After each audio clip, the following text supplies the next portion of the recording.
Good afternoon and happy Friday. I just ate lunch and then had one or two of these chocolates, BACI, don't know how to pronounce it, Italian. And they each have a little quote in them, which is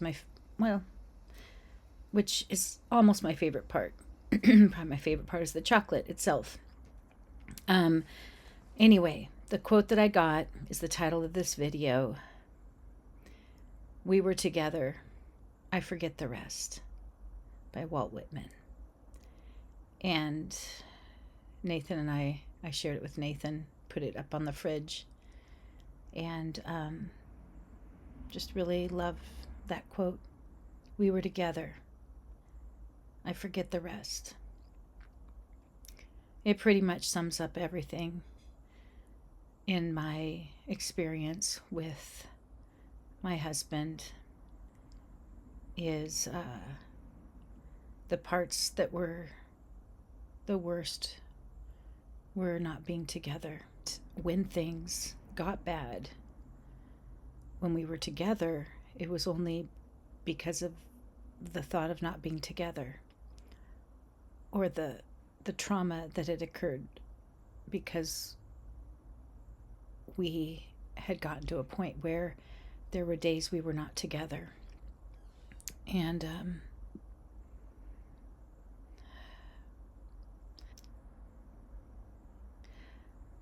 also in what is called the Lord's Recovery, the local churches, I think, or even with any believers, I think if you're willing to do what it takes to stay together, not just outwardly, but to keep that togetherness inwardly, which requires dealing with offenses and sins.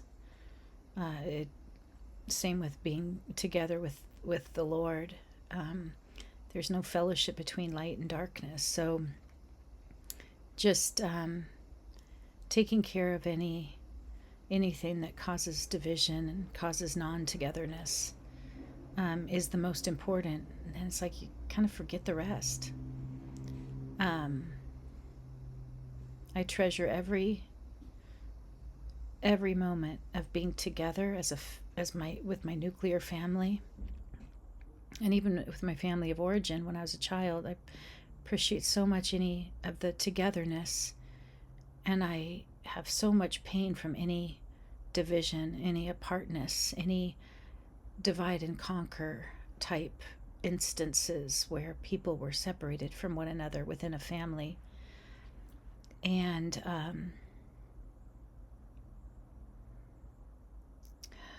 my heart hurts because I do feel that I put everything on the line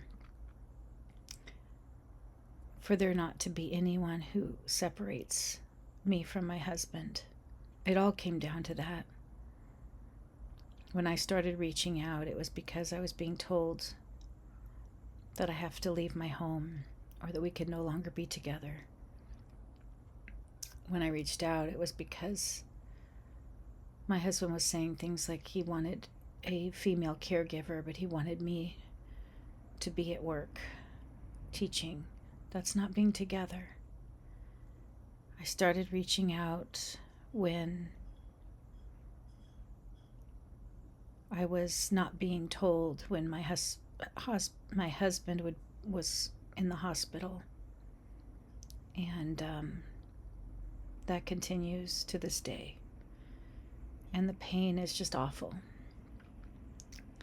So together is better, but not just together physically, but also taking care of that relationship, the togetherness that is more than just physical presence, but it's also the communion, the fellowship of spirit, and even the sharing of thoughts and love and choices, the fellowship also, or the care for one another's souls.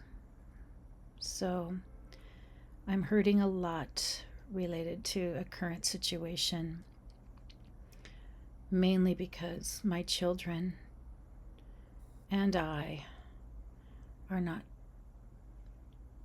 not with their daddy, my husband, in a way that our family could be together. There have been intrusions on our family and on my marriage that have made it impossible for our nuclear family to be together. And then all of my seeking for resolution through many of my last videos, it's really just an effort to allow believers to be together with any that they feel built up with as their family members, as their family. I know all believers are family, but you get knit with some that you practically were with for many years, and then to be told you can't be together with them anymore it really is a form of torture. Yeah, I was considering again today the Greek word ekklesia, the gathering of the called out ones, the gathering, being together.